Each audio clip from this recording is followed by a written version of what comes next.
Alhamdulillah, di subuh hari Sabtu ini kembali kita dipertemukan oleh Allah Subhanahu wa taala dalam kondisi sehat walafiat. Salawat beriringkan salam semoga selalu tercurahkan kepada junjungan kita baginda Nabi besar Muhammad sallallahu alaihi wasallam. Bapak Ibu hadirin wal hadirat rahimakumullah, pada 2 pekan yang lalu kita akhiri kajian tafsir kita pada surat Al-An'am, surat Al-An'am ayat 55. Maka di subuh hari Sabtu ini kembali kita akan melanjutkan kajian tafsir kita di surat Al-An'am ayat 56, Al-An'am 57, 58. Kalau memang memungkinkan waktu kita sampai Al-An'am ayat 59 atau 60. Sebelum kita mencoba mengkaji, mentafsirkan ayat-ayat tersebut, alangkah baiknya jikalau kita baca terlebih dahulu ayat-ayat yang akan kita tafsirkan. A'udzu billahi minasy syaithanir rajim. Bismillahirrahmanirrahim.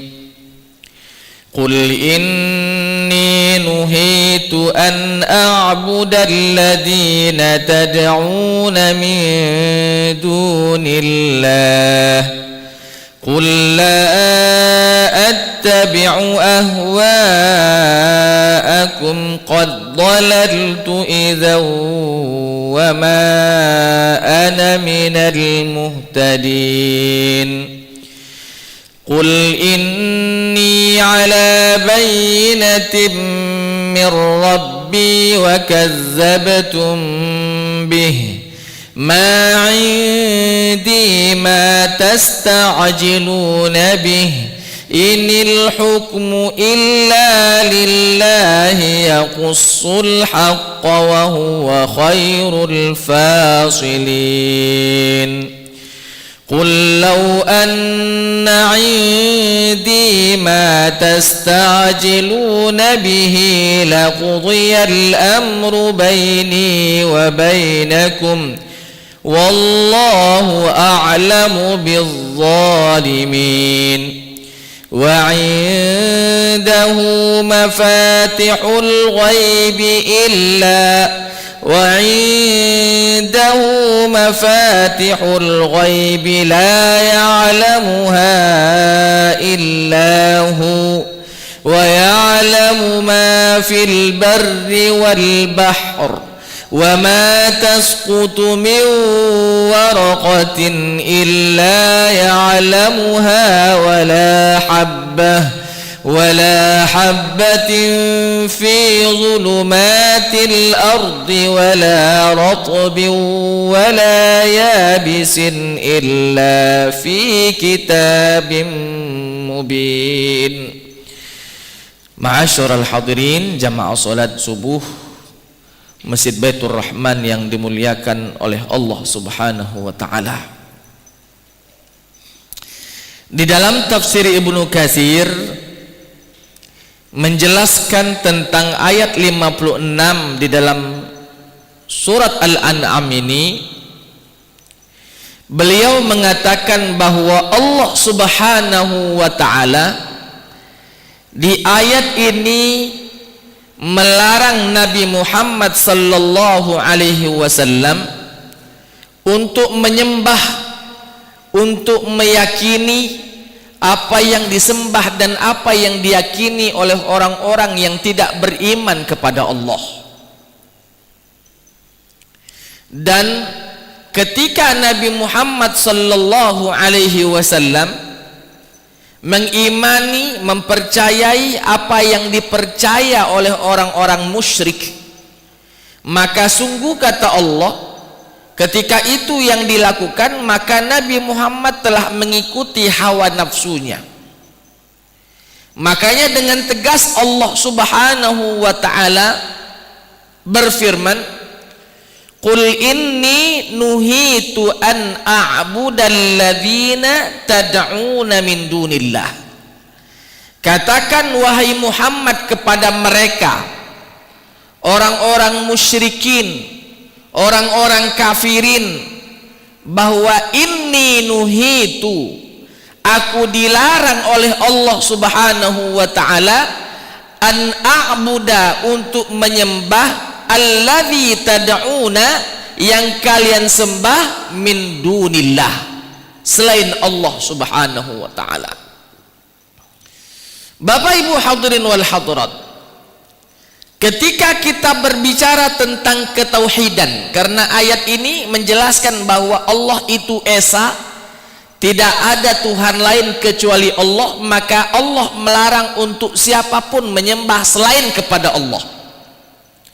Ketika membahas tentang akidah, maka dengan tegas Allah Subhanahu wa ta'ala sampaikan bahwa dilarang kita menyembah kepada Tuhan-Tuhan yang mereka sembah selain Allah Subhanahu wa ta'ala. Tidak ada kompromi di sini, Pak. Berbeda kalau urusan fikih. Kalau urusan fikih ada yang namanya khilafiyat. Khilafiyat selagi masih ada dalilnya dipersilahkan. Anda mau zikir setelah sholat atau tidak, silakan. Anda mau kunut atau tidak ketika sholat subuh, silahkan. Anda ingin ini, Anda ingin itu, selagi di urusan fikih dan memiliki dalil masing-masing, maka dipersilahkan untuk memilah dan memilih mana kira-kira dalil yang terkuat di antara dalil-dalil yang ada. Mukhayyar, diberikan pilihan. Makanya ketika fikih ini setidaknya kita memiliki ada 4 mazhab ini. Ada mazhab Abu Hanifah, mazhab Hanafi namanya. Maka berbeda dengan mazhab Maliki. Maliki juga berbeda mazhabnya dengan Syafi'i.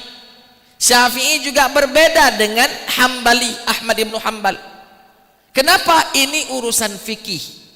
Ketika ada perbedaan selagi memiliki dalil, dipersilahkan. Tapi jikalau urusan akidah, dengan tegas Allah Subhanahu wa ta'ala melarang, karena memang tidak ada ihtimal, tidak ada kemungkinan kedua, ketiga maupun keempat bahwa mungkin saja ada Tuhan memang selain Allah. Tuhan itu mungkin 2 atau 3 atau 4 atau lebih. Karena memang tidak ada kemungkinan lagi, maka Allah tegaskan, karena tidak ada Tuhan selain Allah, qul innani anallahu la ilaha illa ana fa'budni wa aqimis salata li dzikri. Katakan Muhammad, katakan innani anallah, sesungguhnya Allah itu adalah Allah Tuhan kita, la ilaha illa ana, tidak ada Tuhan kecuali Allah, fa'budni, sembahlah Allah, wa aqimis salata li dzikri, dan dirikanlah salat untuk mengingat Allah Subhanahu wa ta'ala. Tegas. Lam yalid wa lam yulad wa lam yakul lahu kufuwan ahad. Tegas ketika urusan akidah. Maka tidak bisa kita, Pak, mengatakan saya hormat dengan agama si fulan, maka ya sekali-sekali karena aku lagi bersama dia maka aku ikut agama dia, menyembah kepada Tuhan yang sembah. Tidak bisa. Tidak bisa, dilarang kita. Qul inni nuhitu an a'budal ladzina tad'una min dunillah. Aku dilarang untuk menyembah kepada apa yang kamu sembah selain Allah Subhanahu wa ta'ala. Ayat ini juga setidaknya menjelaskan kepada kita atau membantah bagi ucapan, pemikiran bagi orang-orang yang mengatakan semua agama benar. Kalau semua agama benar, lalu untuk apa ada ayat ini? Kalau semua agama benar, untuk apa Nabi Shallallahu Alaihi Wasallam diutus? Sudahlah, biarlah, karena benar galau. Kalau semua ajaran agama itu benar, lalu kenapa terjadi perang Badar, perang Uhud, perang ini, perang itu, dan lain sebagainya? Ini menunjukkan bahwa ajaran agama yang ada di sisi Allah hanyalah Islam. Yang mencari ajaran agama selain Allah, maka ajaran agama yang dianutnya mencari ajaran agama selain Islam, maka ajaran yang dia anut selain Islam itu ditolak di sisi Allah, dan di akhirat nanti dia termasuk orang-orang yang merugi, kata Allah Subhanahu wa taala. Innad dina 'indallahil Islam wa may yabtaghi ghairal islami dinan fala yuqbala minhu wa huwa fil akhirati minal khasirin. Jadi pemikiran atau pendapat yang mengatakan seluruh ajaran agama itu benar, mohon maaf, wajib kita tolak. Wajib kita tolak, tidak bisa kita terima, kecuali ucapannya begini: setiap ajaran agama, semua ajaran agama itu benar menurut para penganutnya masing-masing. Nah, itu baru betul. Kalau menurut penganut agama itu masing-masing, memang Islam mengatakan, muslimin mengatakan ajaran Islam yang benar. Oke. Mereka yang tidak Islam, mereka mengatakan agama kamilah agama yang benar, silahkan. Tapi ketika kita mengatakan semua ajaran agama itu benar, maka mohon maaf, sama saja kita telah mencederai ayat yang Allah Subhanahu wa taala sampaikan bahwa innad dina 'indallahil Islam wa may yabtaghi ghairal islami dinan fala yuqbala minhu. Lalu apakah kita termasuk orang yang tidak moderat? Tidak, Pak. Mudarat kita, bukan mudarat ya, moderat ya. Moderat ya. Maka kita termasuk orang yang moderat. Artinya kita saling menghargai. Silakan, lakum dinukum waliyadin. Agamamu agamamu, agamaku agamaku. Tapi tidak bisa engkau memaksakan aku untuk menyembah apa yang kau sembah. Engkau pun tidak bisa memaksaku untuk menyembah apa yang engkau sembah.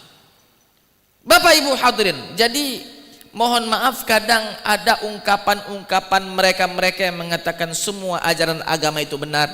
Mohon maaf, ucapan itu sesat lagi menyesatkan. Terus terang saja Pak, ucapan itu, ungkapan itu, pemikiran itu sesat lagi menyesatkan. Kecuali ditambah kalimat semua ajaran agama benar menurut penganut kepercayaan itu masing-masing. Nah, kalau itu baru betul ya. Bapak Ibu hadirin wal hadirat rahimakumullah. Qul inni nuhitu, katakan Muhammad, aku dilarang oleh Allah an a'budalladzina tad'una min dunillah, untuk menyembah apa yang kalian sembah selain Allah Subhanahu wa taala. Qul la attabi'u ahwa'akum, katakan juga Muhammad kepada mereka, aku tidak akan pernah mengikuti hawa nafsu yang engkau ajak aku kepadanya. Tidak akan pernah mungkin aku menuruti pintaanmu. Karena orang-orang musyrikin dulu Pak, mereka datang kepada Nabi, bahasa kita negosiasi. Negosiasi. Muhammad, karena tidak ada titik temu antara apa yang kami yakini dan apa yang kamu yakini, supaya hidup kita nyaman, supaya hidup kita saling hormat menghormati, saling harga menghargai, sudah begini saja, gantian hari ini kami menyembah Tuhanmu wahai Muhammad, esok hari engkau pula lah yang menyembah kepada Tuhan kami. Gantian, gantian kita. Maka dilarang oleh Allah. Maka turunlah surat Al-Kafirun itu. Qul ya ayyuhal kafirun la a'budu ma ta'budun. Katakan wahai orang-orang, katakan Muhammad kepada orang-orang kafir, aku tidak akan menyembah apa yang kau sembah. Wala antum a'abiduna ma'abud, kamu tak perlu juga menyembah apa yang aku sembah. Lakum dinukum walidin, agamamu agamamu, agamaku agamaku. Tidak bisa kita mencampur aduknya antara ajaran agama Islam dengan ajaran agama selain Islam. Maka qul la attabi'u ahwa'akum, katakan Muhammad kepada mereka, aku tidak akan pernah mengikuti hawa nafsu atau keinginan kalian agar supaya aku menyembah Tuhan yang kalian sembah, walaupun harus gantian. Kalau aku melakukan itu, qad dhalaltu izan, kalau begitu sungguh aku telah tersesat. Wa ma ana minal muhtadin, maka aku termasuk orang-orang yang tidak mendapatkan hidayah. apabila perihal itu aku lakukan, kata Nabi sallallahu alaihi wasallam. Jadi ketika kita meyakini bahwa seluruh ajaran agama benar, berarti sama saja kita telah mengikuti apa yang diinginkan oleh mereka. Ketika kita mengikuti apa yang dilakukan oleh mereka, maka sama saja kita telah tersesat dan kita termasuk orang-orang yang tidak mendapatkan hidayah Allah Subhanahu wa taala. Maka urusan akidah hatman, betul-betul keputusan yang final, yang mengikat, dan keputusan itu tidak memiliki tafsiran lain, harus itu ya, harus itu ya. Bapak Ibu hadirin wal hadirat rahimakumullah. Masuk pada ayat selanjutnya, ayat 57 di dalam surat Al-An'am. Qul, katakan pula lah wahai Muhammad, inni ala bayyinatin mir rabbi, posisiku seperti ini, pemikiranku seperti ini, putusanku seperti ini, ala bayyinatin mir rabbi, di atas hujjah, di atas dalil, di atas perintah Allah Subhanahu wa taala. Jadi Nabi melakukan itu bukan macak-macak. Nabi melakukan itu bukan kehendak keinginannya sendiri, tapi atas dasar perintah, atas dasar dalil, atas dasar wahyu yang Allah wahyukan kepada baginda Nabi sallallahu alaihi wasallam. Maka disebutkan sini, qul inni ala bayyinatin mir rabbi. Apa yang aku putuskan itu, apa yang aku telah kerjakan itu, ala bayyinatin mir rabbi, di atas hidayah Allah, di atas perintah Allah, sesuai dengan Al-Qur'an, wahyu yang Allah wahyukan kepadaku, kata Nabi sallallahu alaihi wasallam. Wa kadzabtum bihi, yang mana itu kalian dustakan. Jadi memang tidak akan bisa bertemu, Pak. Nabi Muhammad melakukan sesuatu apa yang telah diperintahkan di dalam kitab suci, sedangkan orang-orang kafir tidak mengimani kitab suci yang diturunkan Allah kepada Nabi Muhammad. Memang tidak bisa ketemu. Maka Nabi mengatakan ala bayyinah, qul inni ala bayyinah, sesungguhnya aku ini di atas hujjah, di atas dalil, di atas wahyu, mir rabbi, dari Tuhanku. Wa kadzabtum bihi, sedangkan kalian mendustakan dalil tersebut, kalian mendustakan wahyu tersebut, kalian lebih mengikuti hawa nafsu dibandingkan dalil yang diturunkan oleh Allah Subhanahu wa taala. Ma indi ma tasta'jilu nabih, kata Nabi Muhammad, aku tidak memiliki azab yang kalian inginkan. Kenapa, Pak? Karena ketika Nabi menjelaskan, mereka tidak mau mengikuti penjelasan dari Nabi. Setidaknya Nabi juga harus menjelaskan konsekuensi dari penolakan kalian dari iman kepada Nabi sallallahu alaihi wasallam adalah turunnya azab yang Allah akan berikan kepadamu fid dunya wal akhirah. Nah, ketika Nabi menyampaikan itu, apa kata orang-orang musyrikin? Payu kalau itu, manu azabnya, cepatlah, segerakanlah azab itu datang. Maka ketika dijawab oleh orang-orang musyrikin bahwa mana azab yang dijanjikan oleh Tuhan wahai Muhammad kepada kami kalau kami tidak beriman kepadamu, silahkan datangkan, segerakan, jangan nunggu-nunggu waktu lama, bahasa kita. Maka dijawab oleh Nabi, ma indi ma tasta'jilu nabi, aku tidak memiliki azab yang engkau inginkan sekarang ini. Kenapa? Karena azab itu datangnya dari Allah. Nabi cuman menyampaikan, cuman tabligh saja, tidak bisa A, B, C, D dan lain sebagainya. Nabi hanya mentabligh saja, menyampaikan dan menjelaskan saja. Adapun putusan kapan turunnya azab, kapan tidak diturunkannya azab, biyadillah, di tangan Allah Subhanahu wa ta'ala. Maka orang-orang musyrik tadi menantang Nabi, kalau memang konsekuensi dari penolakan kami kepada imanmu wahai Muhammad harus turun azab, datangkanlah azab itu, jangan lamo-lamo, sekarang juga tidak apa-apa, Maka Nabi menjawab, azab itu bukan di tanganku, itu di tangan Allah. Aku cuma menyampaikan saja. Jadi apa yang kalian inginkan dari azab itu jangan minta kepadaku. Ma indi ma tasta'jiluna bih. Inil hukmu illa lillah. Sesungguhnya hukum atau putusan itu datang atau tidak datangnya azab itu di tangan Allah, di tangan Allah. Inil hukmu illa lillah. Yaqussul haqqa wa huwa khairul fasilin. Kata Allah Subhanahu wa taala, dia menerangkan yang sebenar-benarnya dan dia pula lah pemberi putusan yang baik, ya, yang paling baik untuk hamba-hambanya.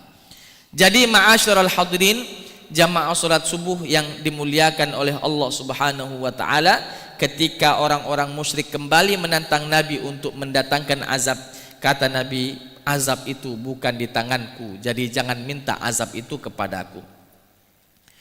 Ayat 58, sambungan dari ayat 57 nih. Qul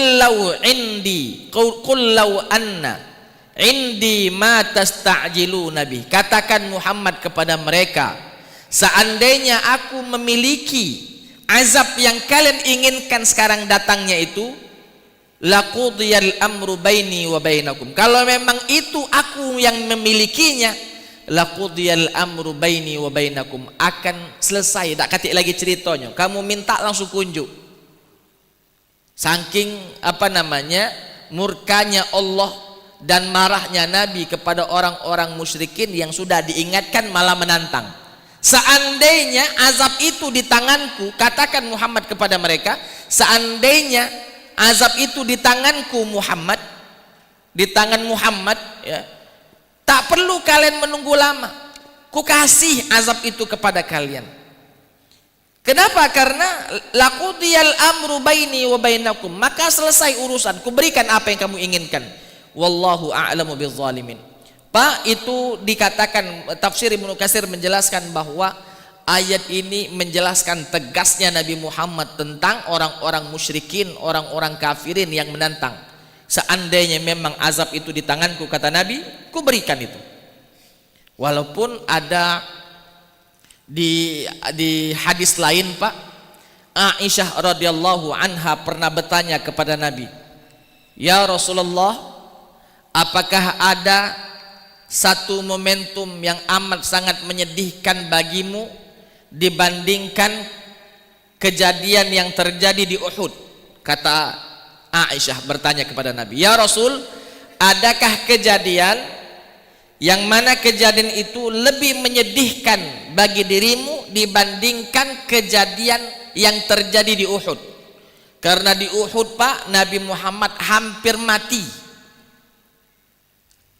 mati di medan perang karena bermaksiatnya sahabat-sahabat Nabi, tidak galak nuruti perintah Nabi. Kata Nabi, jangan turun dari Bukit Rumat sampai ada perintah dariku. Rupanya mereka turun untuk mengumpulkan ghanimah, harta rampasan perang. Maka Nabi pun dipukul mundur, bahkan hampir mati Nabi sallallahu alaihi wasallam pada perang Uhud. Maka Aisyah bertanya, ada tidak kejadian yang lebih menyedihkan dibandingkan kejadian ketika engkau dipukul mundur di perang Uhud? Kata Nabi, ado yang lebih menyakitkan, lebih menyedihkan dibandingkan kejadian Uhud. Kata Aisyah, apa itu? Kejadian apa itu? Kata Nabi sallallahu alaihi wasallam, kejadian Aqabah. Bapak Ibu tahu Aqabah? Aqabah itu ketika kita dari Mekah, ketika kita datang dari Mekah menuju Mina, di awal Mina itu di situ disebutkan dulu adalah kejadian Aqabah. Dikumpulkannya orang-orang yang datang dari Madinah, dikumpulkan di Aqabah, lalu berjanji, bersaksi, ya, untuk taat dan patuh kepada Nabi, berjanji untuk setia kepada Nabi sallallahu alaihi wasallam. Nah, Bapak Ibu, yang paling menyedihkan kata Nabi kejadian Aqabah. Kok bisa kejadian Aqabah ini menyedihkan? Kenapa? Karena ada di antara mereka yang sudah di hadapan Nabi. Nabi sudah menjelaskan sejelas-jelasnya tentang Islam kepadanya, malah dia tidak mau mengikuti ajaran Nabi, bahkan menantang. Kalau memang azab itu ada, turunkan. Kalau memang azab itu ada, maka turunkan. Maka kata Nabi, seandainya azab itu di tanganku, aku pasti akan memberikan azab itu kepadamu. Saking marahnya Nabi sallallahu alaihi wasallam. Jadi itu lebih menyakitkan di sisi Nabi dibandingkan kejadian kalahnya atau dipukul mundurnya pasukan Nabi di perang Uhud pada waktu itu. Oleh sebab itu Nabi sallallahu alaihi wasallam tidak memiliki otoritas untuk menurunkan azab dan lain sebagainya, karena azab itu di tangan Allah. Seandainya ada otoritas itu di hadapan Nabi, pastilah Nabi sallallahu alaihi wasallam akan memberikan apa yang diinginkan oleh orang-orang musyrik. Mungkin kena azab satu, tapi yang lainnya bisa melihat bagaimana azab itu turun. Bahasa kita ya, korban satu untuk masuk Islam 1000 tidak masalah. Bapak Ibu hadirin wal hadirat rahimakumullah. Lalu bagaimana cara kita menggabungkan ayat? Di dalam ayat yang lain mengatakan bahwa Nabi Muhammad itu ruhama, berbelas kasih. Nah, kita katakan ruhama itu bainahum, di antara orang-orang yang beriman itu Nabi ruhama. Tapi ketika orang-orang kafir yang menantang Nabi SAW, asyidda'u 'alal kufar, tegas dia kepada orang-orang kafir. Jadi ketika berhadapan dengan orang yang beriman, Nabi itu amat sangat berbelas kasih. Tapi ketika berhadapan dengan orang-orang yang tidak beriman, apalagi yang songong, yang sombong, diomongi dak galak, maka asyidda, Nabi SAW tegas kepada mereka. Pernah satu ketika Pak, saking sayangnya Nabi SAW kepada manusia ini, tidak lihat itu Islam atau tidak Islam.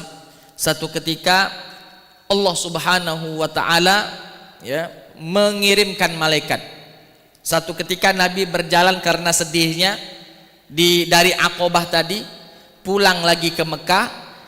Nabi SAW melihat ke atas ada awan hitam yang menutupi atasnya supaya tidak terkena teriknya matahari. Dipasat-pasati, rupanya di awan hitam itu ada Jibril.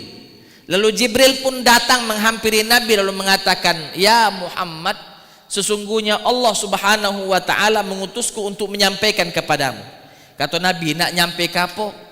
Allah Subhanahu wa taala mengutuskan malaikat kepadamu untuk siap melaksanakan apapun yang kau perintahkan. Malakul Jibal.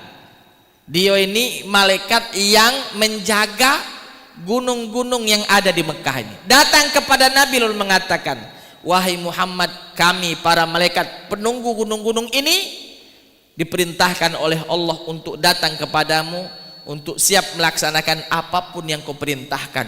Seandainya engkau perintahkan kami untuk menghancurkan satu kaum yang tidak mau beriman, la fa'alna, kami pasti akan melakukan," kata para malaikat tadi. Apa kata Nabi? "Jangan. Aku kepengen mudah-mudahan mereka tidak beriman agi anak turunannya, anak cucunya yang akan beriman kepadaku," kata Nabi sallallahu alaihi wasallam. Jadi di satu sisi Nabi sallallahu alaihi wasallam amat sangat menyayangi yang beriman atau tidak beriman.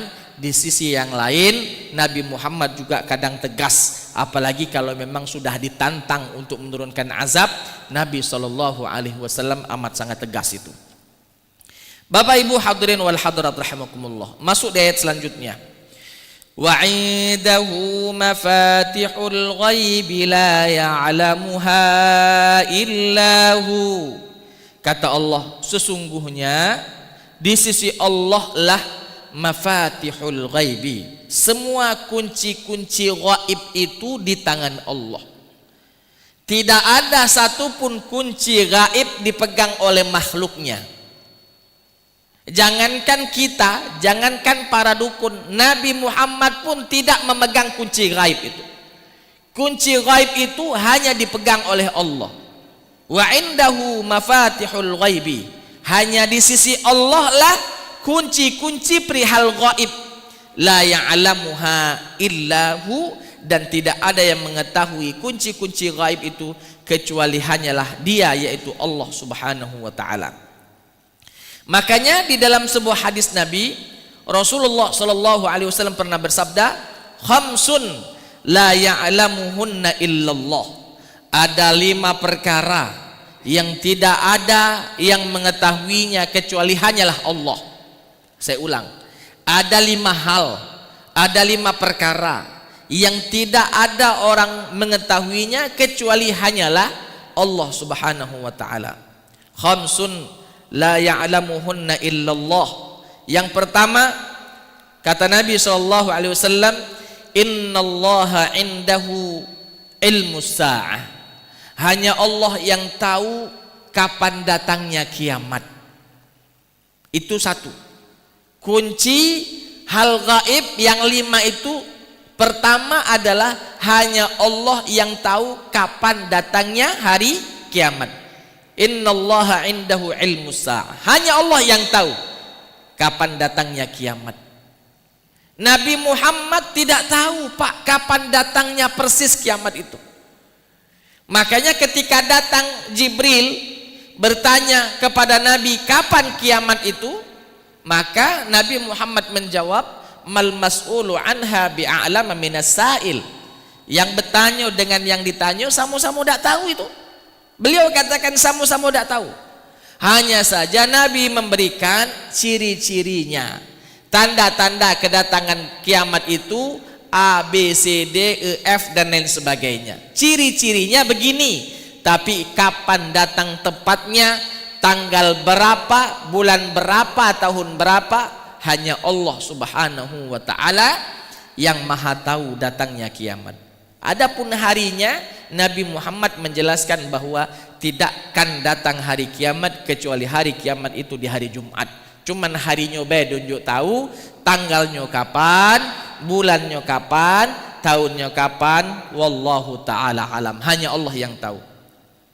Innallaha indahu ilmus sa'ah. Itu satu. Yang kedua, wa ya'lamu ma fil barri wal bahri. Dan Allah yang mengetahui apa yang ada di lautan dan apa yang ada di daratan. Tidak ada orang yang tahu sepersis apa yang Allah tahu. Tidak ada orang yang mengetahui selengkap, sedalam seperti mana Allah mengetahuinya. Pak, kita mungkin mengetahui apa saja yang ada di air, apa saja yang ada di lautan, apa saja yang ada di daratan, dan apa yang kita ketahui tidak ada apa-apanya dibandingkan pengetahuan Allah Subhanahu wa taala. Maka Allah taala mengatakan wa ya'lamu ma fil barri wal bahr. Hanya Allah yang maha tahu apa saja yang ada di daratan dan apa saja yang ada di lautan. Itu 2. Yang ketiga, wa ma tasqutu min waraqatin illa ya'lamuha.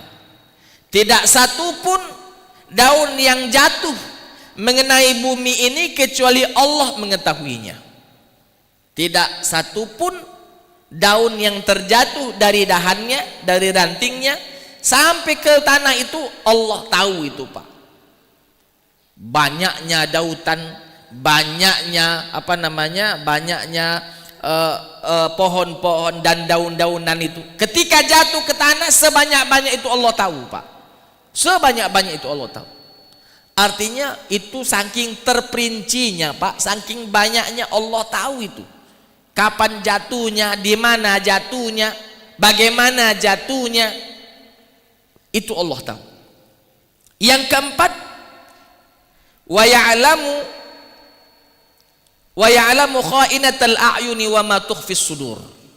Disebutkan yang keempat ini, Allah yang maha mengetahui mata-mata yang berkhianat itu. Mata-mata yang khianat itu Allah tahu. Apa maksudnya, Pak? Kadang mata ini nyengok kemana, pikirannya kemana, Allah maha tahu. Kita manusia tidak bisa nerka-nerka, ajo ini yang dipikir ke, ini yang dia dipikir ke. Allah maha tahu. Dan yang kelima, kata Nabi SAW, wala habbatin fi zulumatil ardi wala ratbin wala yabisin illa fi kitabim mubin. Kata Allah, kata Nabi yang selanjutnya yang kelima, tidaklah satu biji ya, di tempat yang amat sangat gelap di atas muka bumi ini, di tempat yang kering maupun di tempat yang basah, kecuali Allah subhanahu wa ta'ala telah menuliskan itu di dalam kitabnya, di dalam lauhil mahfuznya. Artinya semuanya hal yang terperinci sudah Allah subhanahu wa ta'ala mengetahuinya. Bahkan di ayat 59 lain lagi, kalau tadi lain, kali ini kata Allah ta'ala bahwa yang pertama Allah mengetahui segala sesuatu, apa yang ada di apa yang ada di bumi dan di lautan. Yang kedua, Allah subhanahu wa ta'ala mengetahui kapannya datang kiamat. Yang ketiga, Allah mengetahui kapan jatuhnya daun-daunan dan kapan datangnya sampai ke tanah. Yang keempat, dan Allah maha mengetahui biji-bijian yang ada diletakkan di tempat yang basah atau di tempat yang kering, padahal di tempat yang amat sangat gelap Allah mengetahuinya. Yang kelima, bahwa tidak ada yang mengetahui ya yang di dalam perut arham kecuali hanyalah Allah subhanahu wa ta'ala. Pak, para dokter-dokter kandungan sekarang mereka hanya bisa menyimpulkan sementara. Contoh, ini jenis kelamin laki-laki atau perempuan janin ini setelah misalnya di di USG 4 dimensi, maka dilihat ini cewek caknya, ini cowok, tapi masih belum bisa memastikan 100%. Paling yakin dia ya ini 90% laki-laki karena kelihatan monasnya misalnya. Tapi pas lahir bukan cowok tapi cewek yang lahir misalnya. Jadi Allah yang tahu bagaimana prosesnya dengan detail, bagaimana pemilihan hidungnya, warnanya, matanya dan lain sebagainya, kita tidak tahu dengan persis. Allah subhanahu wa ta'ala yang mengetahuinya. Bapak Ibu hadirin wal hadirat rahimakumullah, sudah jam 6 lewat 5 menit ini di hadapan saya, sedangkan syuruk kita jam 6 lewat 17 kalau tidak salah, berarti ada 11 atau 12 menit lagi ke depan. Coba kita buka sesi tanya jawab, kalau memang ada yang ingin bertanya silahkan Pak Haji.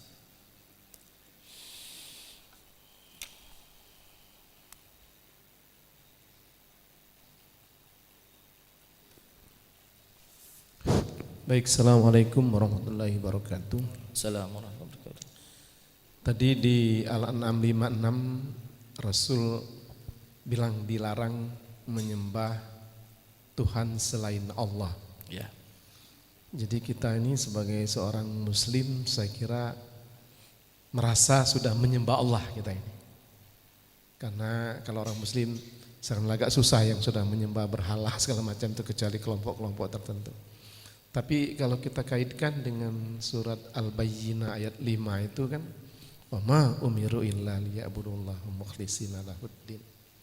Kamu tidak diperintahkan selain untuk menyembah Allah dengan memurnikan ya ketaatan pada agama ini.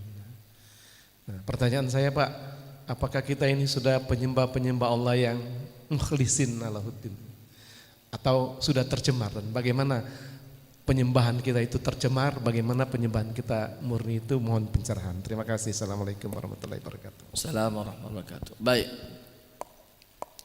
Wa ma umiru illa liya'budullaha mukhlishina lahuddin. Tidaklah kita ini diperintahkan oleh Allah untuk menyembah Allah kecuali salah satunya untuk memurnikan akidah tadi. Betul-betul iman kita hanya kepada Allah, tidak ada sekutu bagi Allah subhanahu wa ta'ala. Ketika ditanyakan bahwa apakah kita sekarang telah memurnikan iman tersebut, telah memurnikan ibadah kita khusus kepada Allah, jawabannya bisa iya bisa tidak, tergantung individu masing-masing. Tergantung individu masing-masing. Ketika kita termasuk orang-orang yang katanya menyembah Allah tapi masih menggantungkan diri kepada selain Allah, masih meminta rezeki kepada selain Allah, masih meminta keamanan selain kepada Allah, maka orang-orang yang seperti ini dikatakan belum memurnikan penyembahan kepada Allah. Belum memurnikan penyembahan kepada Allah. Baru sholat saja dia, baru berpuasa saja, baru berzakat lalu berhaji saja, tapi esensi dari penyembahan tadi belum dia berikan seutuhnya kepada Allah Subhanahu wa ta'ala. Maka kalau kita termasuk orang-orang yang saya sebutkan tadi, maka kita termasuk orang-orang yang belum memurnikan iman kepada Allah. Tapi kadang ada orang, Pak, mohon maaf, dia ini Islam, sholatnya bagus, dia berpuasa, dia berzakat, dia berhaji, semua yang diperintahkan Allah dia kerjakan, yang dilarang ditinggalkan, dan dia tidaklah meminta sesuatu kecuali hanya kepada Allah. Betul-betul dia mentawakalkan dirinya kepada Allah. Dia tidak meminta keamanan kecuali dari Allah. Dia tidak meminta pertolongan kecuali hanya kepada Allah. Nah, kalau orang-orang seperti ini masuk dia pada orang-orang yang memurnikan imannya kepada Allah Subhanahu wa ta'ala. Makanya kita katakan, apakah kita sekarang sudah memurnikan iman tersebut? Wallahu a'lam, jawabannya bisa iya bisa tidak, tergantung kita di mana, di kelompok mana. Seandainya kita masih meminta sesuatu selain kepada Allah, meminta keamanan selain kepada Allah, berarti kita termasuk di kelompok yang A tadi, yang belum dikatakan memurnikan. Maka kalau kita sudah tahu, maka mari berupaya dan berusaha kita membuang segala sesuatu itu, kita berikan hak-hak Allah, kewajiban kita kepadanya. Meminta hanya kepadanya, perlindungan hanya kepadanya, meminta rezeki hanya kepadanya, menyembah hanya kepadanya. Dan ketika kita menyembah, ikhlas atau tidak ikhlasnya itu juga penting. Kalau kita menyembah sholat misalnya, kita peruntukkan memang ikhlas lillah, hanya untuk Allah, ini baru ibadah yang benar. Tapi ketika kita beribadah masih ada embel-embel kehidupan duniawiannya, maka di sini termasuk orang-orang yang belum memurnikan imannya kepada Allah. Tidaklah mudah, Pak, memurnikan tadi, apalagi di zaman sekarang ini. Tapi kita berupaya, kita berusaha berikhtiar sekuat tenaga agar supaya kita memurnikan iman kita kepada Allah sesuai dengan firman Allah dalam surat Al-Bayyinah tersebut, wa ma umiru illa liya'budullaha mukhlishina lahuddin. Tapi yang paling jelas terlihat itu orang itu memurnikan ajaran agamanya atau tidak, terlihat dia menyembah selain Allah atau tidak. Kalau dia menyembah selain Allah, sudah difonislah bahwa dia belum memurnikan ajaran agama Allah karena dia menyembah selain kepada Allah Subhanahu wa ta'ala. Wallahu ta'ala a'lam bissawab. Silakan Pak Haji.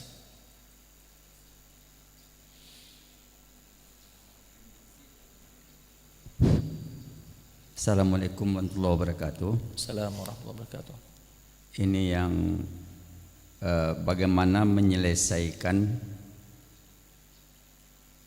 larangan ayat yang ke-56 ini nuhitu ini dengan firman Allah yang berbunyi la ikraha fiddin. Ini kan di sini sudah diponis bahwa Nabi itu dilarang, tetapi di dalam ayat lain tidak ada paksaan dalam agama. Nah, bagaimana menyelesaikan itu? Itu yang pertama. Dan yang kedua, di sini mana fungsi Nabi sebagai manusia biasa diperintahkan oleh Tuhan, kul, katakanlah. Berarti mana fungsi Nabi sebagai manusia di sini? Terima kasih. Assalamualaikum warahmatullahi wabarakatuh. Assalamualaikum warahmatullahi wabarakatuh. Begini Pak, bagaimana kita menyelesaikan dua ayat yang mengatakan bahwa yang pertama mengatakan qul inni nuhitu tadi, yang kedua dengan la ikraha fiddin, tidak ada paksaan dalam ajaran agama. Pak, sebenarnya ayat ini sama sekali tidak bertentangan. Sama sekali tidak bertentangan. Di ayat ini qul inni nuhitu an a'budal ladzina tad'una min dunillah, aku dilarang untuk menyembah sesuatu yang kalian sembah selain Allah. Bukan artinya Nabi Muhammad membenarkan apa yang disembah oleh mereka. Makanya di ayat la ikraha fiddin tidak ada paksaan untuk masuk dan memeluk ajaran agama Islam. Kamu mau Islam payo, yang jelas ku ajak payo kita ke surga dengan cara masuk Islam dulu. Dak galak sudah. Tidak ada paksaan. La ikraha fiddin ini Pak, tahu tidak apa asbabun nuzulnya? Asbabun nuzulnya kata para ulama mengatakan bahwa ketika ada orang tua yang memiliki anak sudah dewasa, orang tua ini masuk Islam, sedangkan anak-anaknya masih dalam kondisi jahiliyah. Orang tua mana yang tidak sayang sama anaknya? Orang tua mana yang tidak menginginkan anaknya sama-sama dia masuk surga? Maka dia pun bertanya, orang tua ini bertanya kepada Nabi, ya Rasulullah, aku memiliki beberapa orang anak yang sudah dewasa, sedangkan dia belum menyembah Allah, belum beriman. Boleh tidak aku paksa dia untuk beriman? Cara aku bapaknya. Boleh tidak aku paksa dia? Kata Nabi, jangan dipaksa. Maka turunlah ayat la ikraha fiddin. Tidak boleh ada pemaksaan seseorang untuk masuk Islam atau tidak. Maka mohon maaf, jangankan kita, bapaknya saja tidak boleh memaksa, apalagi orang lain. Apalagi kalau memang anak itu memang sudah dewasa, sudah akil balik, dia yang menentukan mau Islam ikut bapak, payo alhamdulillah sama-sama kita ke surga. Tapi kalau dak galak melok bapak, setelah bapak jelaskan sejelas-jelasnya tapi masih tidak mau mengikutinya, tidak boleh kita memaksa. Kau menidak ku bunuh, percuma aku punya anak kalau tidak berislam, kau ku bunuh, tidak jadi. Maka sekali lagi dua ayat tersebut tidak ada sama sekali tidak ada pertentangan dua ayat ini sama sekali. Berbeda qul inni nuhitu dengan la ikraha fiddin, ya. Kalau yang inni nuhitu ini Nabi dilarang untuk menyembah apa yang disembah oleh mereka-mereka selain Allah Subhanahu wa taala. Dalam artian dilarang tersebut bukan artinya Nabi mengiyakan, membolehkan. Aku yang tidak boleh, kamu boleh. Tidak. Maksudnya aku tidak boleh karena itu salah. Kamu masih nak ngawi kenyo, lajulah. Yang jelas sudah kujelaskan apa yang sudah menjadi kewajibanku sebagai seorang Nabi, menjelaskan kebenaran kepada kalian. Itu penjelasan yang pertama. Penjelasan yang kedua, qul inni nuhitu, ya, mana sisi kemanusiaan Nabi Shallallahu Alaihi Wasallam sini di luar dari sisi kenabian. Pak, Nabi Shallallahu Alaihi Wasallam memang manusia, tapi selain Nabi Muhammad ini manusia biasa, beliau ini juga seorang Nabi utusan Allah. Ketika bermuamalah dengan yang lainnya, dia manusia, tapi ketika berhadapan dengan wahyu dakwah, maka dia bukan manusia biasa tapi balik menjadi nabi atau rasul. Makanya Pak, ketika urusan misalnya begini, Nabi mengatakan dalam sebuah hadisnya, ketika datang dua orang yang sedang bersengketa dengan sengketa perihal tertentu, datang kepada Nabi, lalu Nabi mengatakan, sesungguhnya aku ini manusia biasa. Seandainya aku putuskan satu putusan yang benar, aku membenarkan yang benar dan menyalahkan yang salah, atau membenarkan yang salah lalu menyalahkan yang benar karena yang salah tadi pintar berargumen. Maka kata Nabi Shallallahu Alaihi Wasallam, bukan artinya apa yang aku benarkan menjadi benar. Ingat, Allah Maha Tahu. Artinya dari sisi kemanusiaannya, ketika bermuamalah dengan manusia yang lainnya, Nabi Muhammad adalah sisi manusia.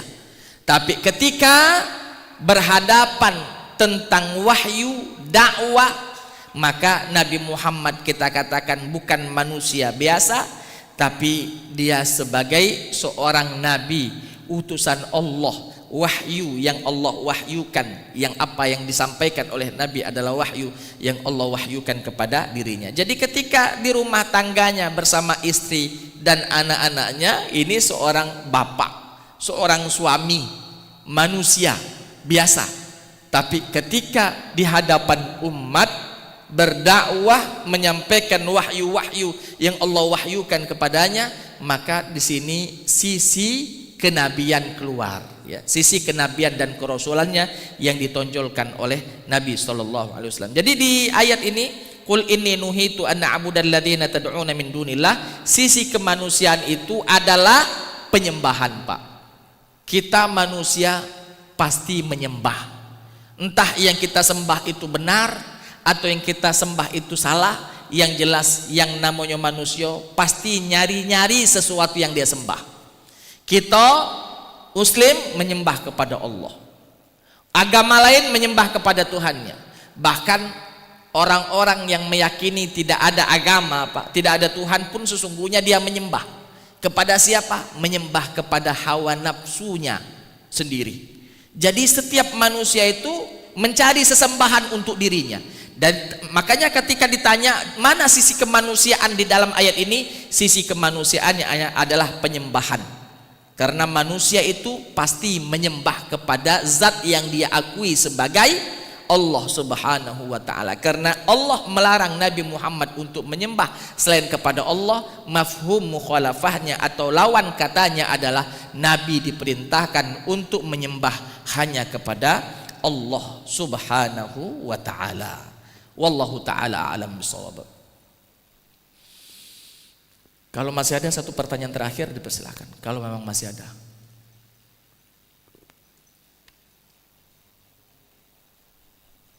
Ada 2 menit lagi.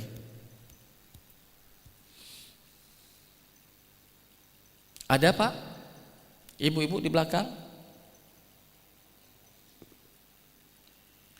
Yang jelas Bapak Ibu, Nabi Muhammad SAW memang manusia biasa, tapi Nabi Muhammad adalah seorang nabi, ya.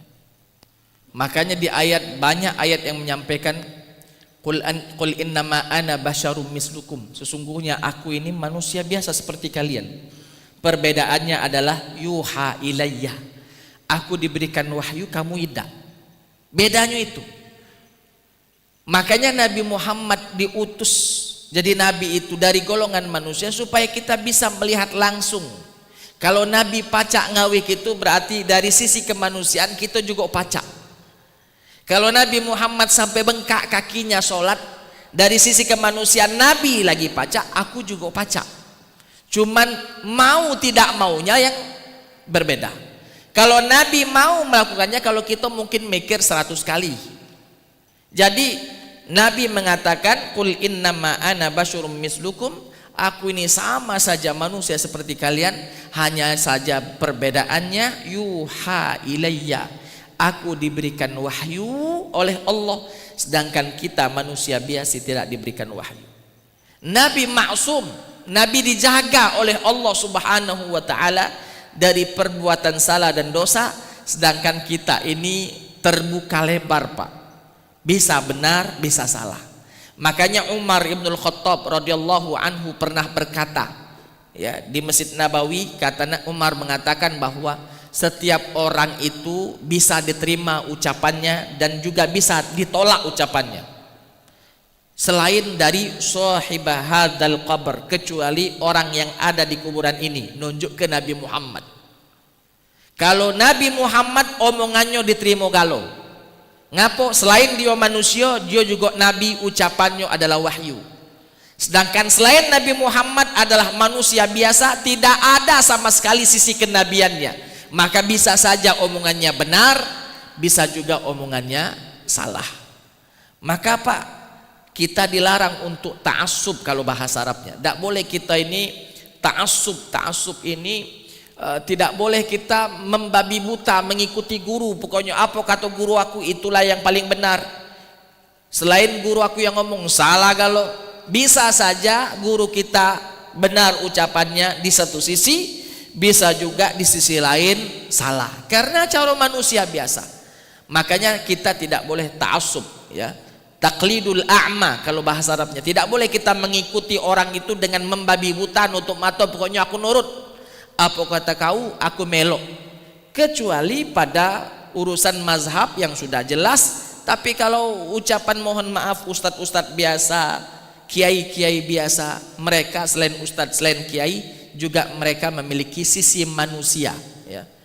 Manusianya lebih besar. Makanya kadang salah mereka, kadang juga benar. Makanya kita sebagai pendengar, kita sebagai mad'u, bahkan seorang dai harus banyak-banyak membaca Allahumma arinal haqqo haqqo warzuqna ittiba'ah. Ya Allah, berikanlah petunjuk aku yang benar itu benar, sehingga kebenaran itu bisa aku jalankan.